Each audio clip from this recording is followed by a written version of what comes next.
Assalamualaikum warahmatullahi wabarakatuh. Berjumpa kembali dengan channel Crying Tube, channel berbagi informasi seputar ternak ayam broiler.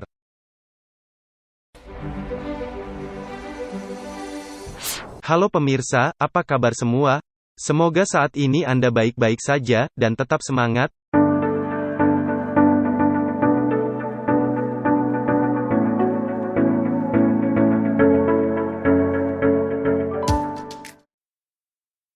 Pada kesempatan kali ini, kami ingin berbagi informasi tentang meraih untung pada peternakan ayam broiler dengan manajemen pakan yang optimal. Tidak dapat dipungkiri bahwa tujuan beternak ayam broiler adalah untuk mendapatkan sebuah keuntungan. Keuntungan akan didapatkan jika ayam yang dipelihara mempunyai pertambahan berat badan cepat dan diikuti FCR yang sesuai standar breeder. Jadi jika pakan yang dikonsumsi ayam tidak menghasilkan berat badan yang masuk, keuntungan akan sulit didapatkan. Manajemen pakan adalah salah satu faktor yang menentukan seberapa besar keuntungan yang akan didapatkan peternak. Oleh karena itu manajemen pakan yang baik perlu diketahui, dipahami dan dilaksanakan oleh peternak untuk meraih keuntungan yang optimal.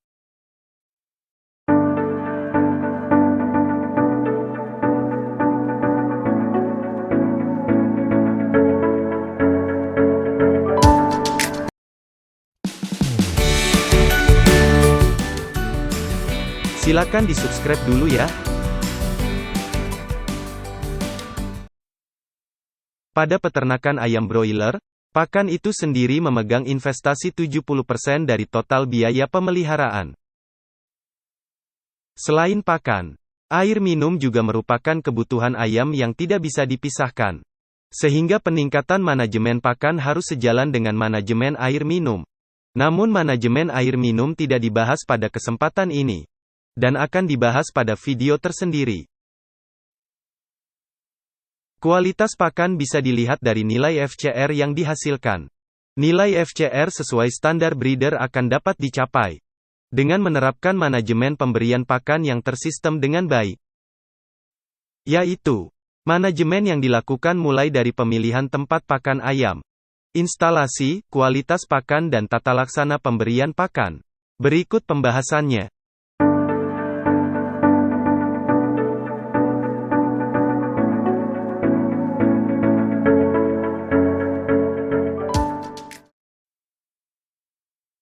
Pertama, tempat pakan ayam. Gunakan tempat pakan yang berkualitas. Karena kualitas tempat pakan mempengaruhi tingkat konsumsi pakan ayam.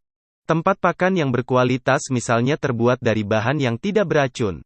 Warnanya menarik, tahan terhadap panas dan asam, mudah dibersihkan dan tidak mudah pecah. Di pasaran banyak dijual tempat pakan untuk ayam broiler dengan berbagai bentuk dan ukuran dengan kualitas cukup baik. Misalnya yang terbuat dari biji plastik murni, pewarna yang tidak beracun dan tidak mudah pudar. Gunakan jenis tempat pakan sesuai dengan umur atau pertumbuhan ayam. Ada beberapa jenis tempat pakan ayam manual yang umum digunakan pada peternakan ayam broiler, khususnya pada kandang terbuka seperti 1. Nampan pakan DOC. Berbentuk nampan, digunakan untuk anak ayam umur 1 hari atau DOC sampai ayam berumur 15 hari. Dapat menampung 40-80 ekor anak ayam. 2. DOC feeder, dirancang untuk anak ayam dengan umur 1-15 hari. Kapasitas pakan 3 kg dan daya tampung anak ayam 50-80 ekor. 3. Tempat pakan gantung. Umumnya dipakai pada peternakan ayam. Pemakaiannya dengan cara digantung. Digunakan untuk ayam broiler umur 15 hari ke atas. Ada beberapa ukuran atau kapasitas seperti 3 kg, 5 kg, 7 kg dan 10 kg. 4. Super feeder. Berupa tempat pakan serbaguna yang bisa dipakai untuk ayam kecil atau DOC maupun ayam dewasa. Pemakaiannya pun bisa diletakkan di lantai atau digantung. Kapasitasnya bermacam-macam, 6 kg, 7 kg dan 10 kg.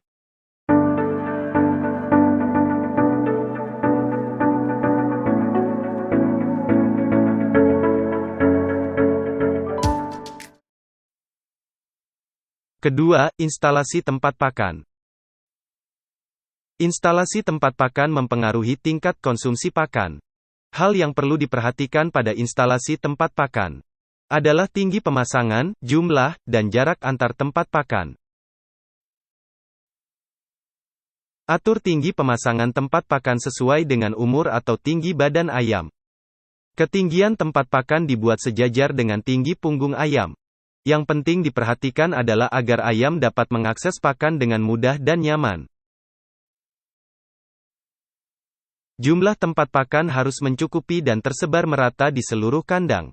Patokannya, jumlah tempat pakan harus tersedia untuk seluruh ayam apabila ayam makan secara bersamaan. Distribusi tempat pakan harus merata dengan pengaturan letak tempat pakan. Misalnya, jarak antar tempat pakan dalam satu jalur 1 meter, sedangkan jarak antar jalur 2 meter.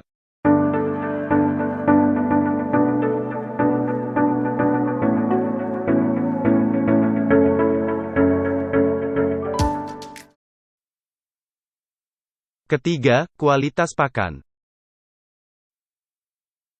Peternak harus mengetahui secara jelas tentang kualitas pakan sebelum diberikan. Kualitas fisik pakan minimal tidak kadaluarsa, tidak apek, tidak berkutu dan tidak berjamur.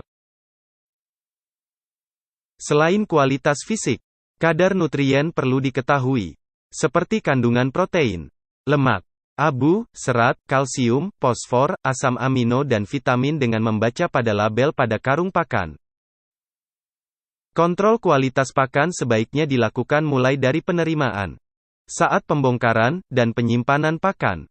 Penyimpanan pakan dilakukan dengan baik. Hindari pakan yang lembab dan menggumpal sehingga bisa menurunkan kualitas pakan.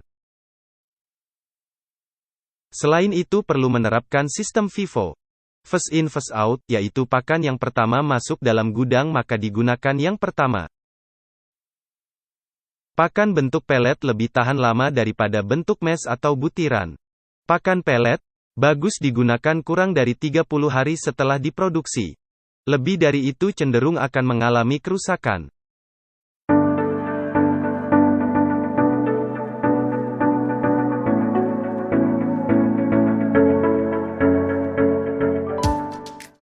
Keempat, tata laksana pemberian pakan. Biaya pakan dapat ditekan dengan tata laksana pemberian pakan yang tepat antara lain seperti berikut. Lakukan pemberian pakan sesering mungkin, terutama saat masa brooding, misalnya dengan frekuensi 8 kali sehari sehingga pakan tetap segar, dan nafsu makan ayam baik, dan pertumbuhan optimal. Untuk ayam fase finisher berikan ransum 2-3 kali dalam sehari. Jika suhu lingkungan tidak terlalu panas, pagi bisa dilakukan antara jam 5-7, siang antara jam 14-16 dan malam antara jam 18-21. Jika feed intake belum masuk, berikan penambahan jam makan pada tengah malam, yaitu antara jam 00 sampai jam 3. Pengaturan waktu pemberian pakan juga bisa meningkatkan efisiensi pakan. Contohnya pada saat kondisi cuaca panas pada siang hari.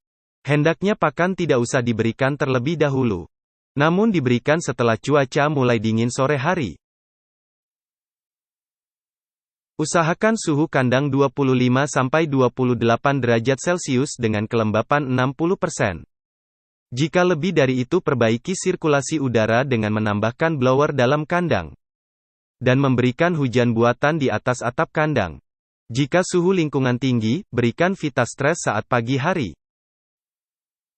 Tempat pakan jangan diisi terlalu penuh, sebab akan menyebabkan pakan tumpah dan resiko pakan cepat rusak. Idealnya tempat pakan cukup diisi 3/4 bagian.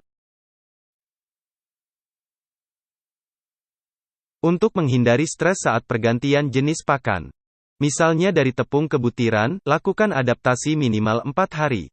Perbandingan pakan lama dengan pakan baru berturut-turut 70 dan 30%. 50 dan 50%, 30 dan 70% dan terakhir adalah 100% pakan baru.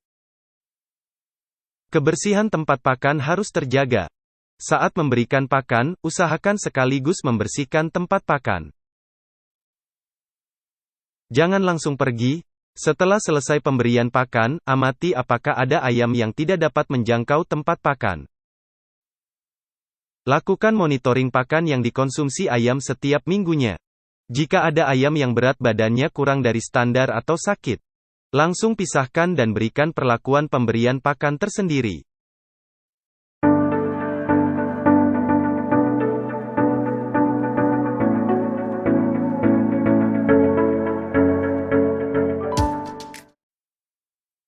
Semoga bermanfaat. Wassalam.